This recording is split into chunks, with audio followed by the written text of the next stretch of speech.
Hello everyone. It's been a long time, a real long time since I made a video. I made a few Oathsworn videos, very amateur Oathsworn videos. People wanted an unboxing. There wasn't an unboxing at the time. I was lucky enough to get a fairly early copy. I did a very amateur unboxing video and then a couple more videos after that because I was just so excited about the game. Brilliant game. Since then, here's some of the other games I have been playing that have distracted me a bit from Oathsworn. Frostpunk, brilliant game, long game, but brilliant game. Frosthaven, you know how distracting that can be, massive game. Mythic Battles, I got that. I'm a bit late to the train on that one, but I got that one. Love playing that one, 2 or 3 player. Cthulhu Death May Die, I mean, I've put that here. A lot of people love that. I think it's a solid 7.5 out of 10 maybe. I think it's a little bit overrated, but it's still a great game, brilliant theme. Dawn of the Seds, great strategic game, love that, really good. Nemesis, what can I say about Nemesis? One of my all-time favourites, top 3 probably. Zombicide, my favourite Zombicide, love Cowboys, love Westerns, Undead or Alive. Fallen out of love a little bit with it lately because the campaign, I've got sort of halfway through the campaign, and I don't think some of those missions in the campaign were play tested particularly well, and that's made me fall out of love with it a little bit.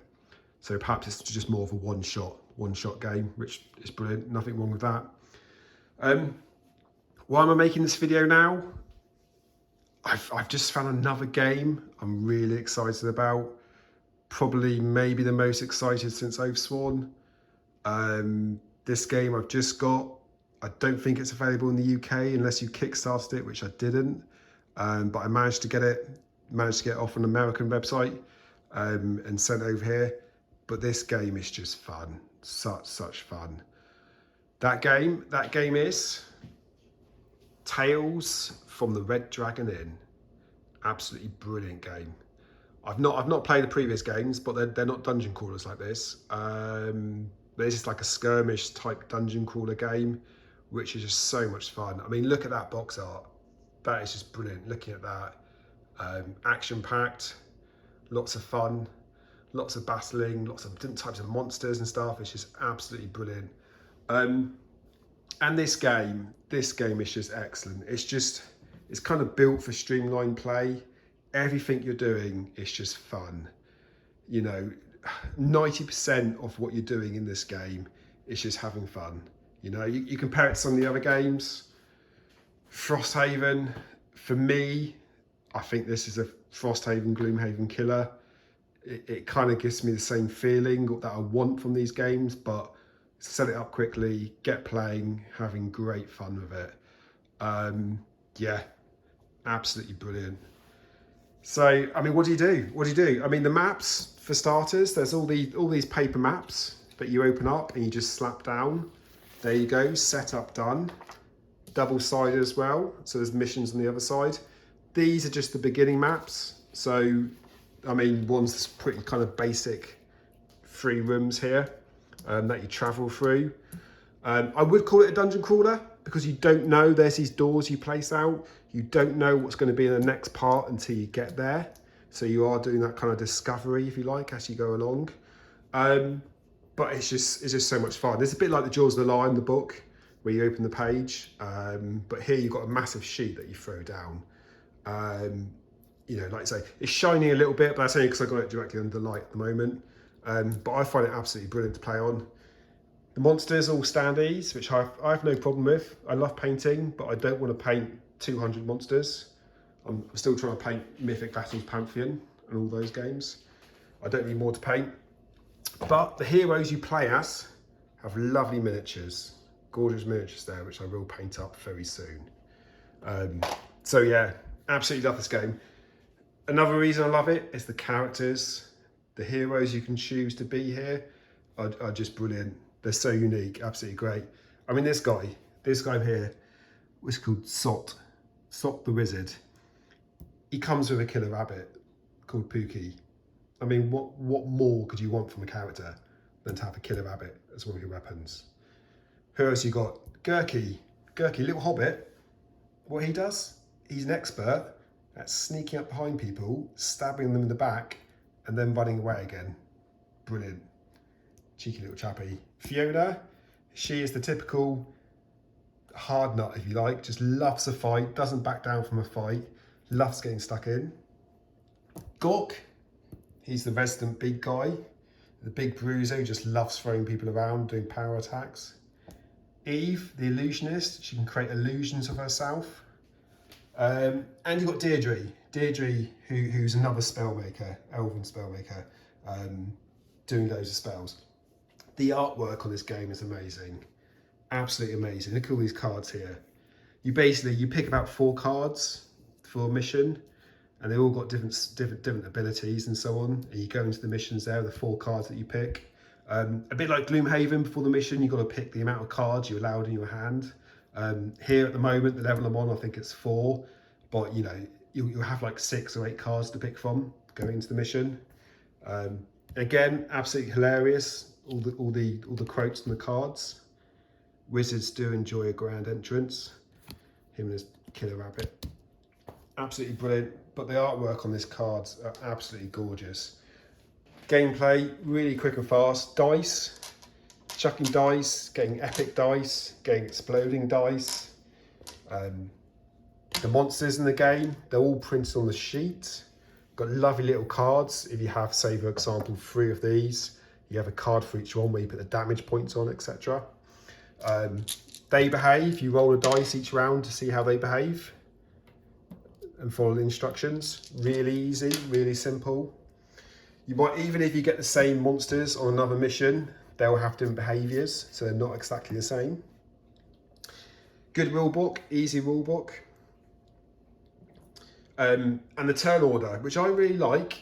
I think they're right, some people won't like it, but the turn order, what you do, you have a little token for each player in the game, and each round, to see who goes next, you draw a token out of the bag. Sot, so Sot would go, and you resolve Sot's abilities and powers. Now yellow, what you would do here, you would look for the yellow monster, and that yellow monster would then move next.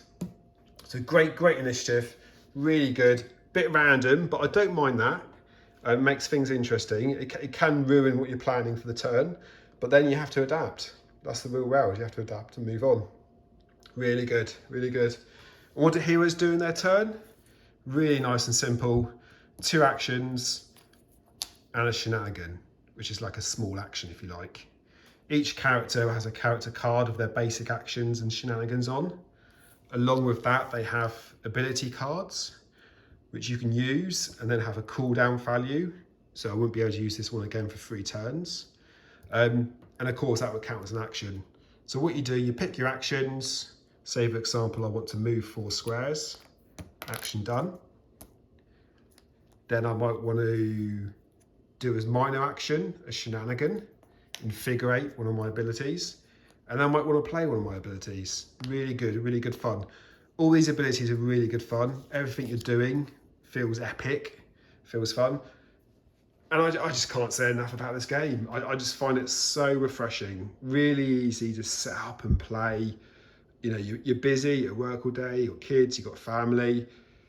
You know, the other night I spent 20 minutes setting up a Frosthaven game just to really, just something then realised that I set up the wrong mission. And so I had to scrap it and set up a different mission instead. The amount of kind of admin time, I play with the app with Frosthaven. I do love the card play, etc. But it's just the amount of downtime in between getting that small, you know, few minutes of decision making on your turn. Whereas this is just boom, boom, boom, constant. You're doing great fun. Next to no admin. The rounds go really quickly. It even tells you on the mission sheet what you do each round. Just fun. You power up, you get new items, lots of really cool items you can equip your heroes with. I mean, where was the Gawk, the orc? His starting item is a bar stool. How good is that? Gurky, the hobbit, his starting item, a soup spoon. What more could you want? It's just absolutely brilliant. You also have these little power-up trees you can do each round as well to give yourself extra tokens and extra abilities, depending on which player you are. But just overall, just really quick to set up the game, and it's just fun, just constant fun throughout the game. Absolutely love this game. It's going to be one of my favourite games. I don't think I'll prefer it to go Oathsworn. Oathsworn is just that epic blockbuster, which I'm now taking my time off and I'm painting up each monster before I do each chapter. And that is just a brilliant blockbuster epic, if you like. But this is just so satisfying, so fun, so quick to get to the table, and just lovely to play. Really good. Really looking forward to going through this with my sons as well. You know, you can adapt the hardness. It's a simple game to get going with, but you can crank up the difficulty if you want to. It's really tailored for that. So you can play it with young people, old people, or you know, middle-aged experts like me, I suppose. But really good fun, really good fun. You know, it just, when you have a game this quick to set up and play, it just makes you think twice about playing some of the other games. But these are all gorgeous games, brilliant games, absolutely love them. But this, brilliant. Lots of surprises too, lots of power-ups, secret cards to go work through and achieve as well. And great miniatures, really good. And just to quickly show you, no spoilers, but this is the map book. And in here, there is just loads and loads of double-sided maps to play as you go through the campaign. And what I really love about the campaign, it's split down into sections. So I think there's about 4 or 5 sections, and each one is between 4 and 6 missions. So you're not thinking like Frosthaven, oh, you've got, you know, 100 missions to do. Here, you're just thinking, oh, I'm going to do the next campaign, which is 5 missions. Brilliant. You can leave it a few weeks or months or so, then you can come back to it, oh, do another campaign, which is another 4 to 6 missions. So it's broken down into little bites like that. Really good fun. You can switch out the characters whenever you want between missions as well. They all level up at the same time. The leveling up is simple, but it's effective. And each mission, you've got to pick your cards and pick your 2 items you want to take with you as well, which is really good fun, really good. Look at some of this artwork. Absolutely amazing. Brilliant. Anyway, that's it. I just wanted a quick update about this new game. Absolutely brilliant. Fully recommend it. Hopefully it'll be in retail in the UK soon. But absolutely loving it. Absolutely loving it. It was worth the extra import fee, I'll tell you that. Brilliant.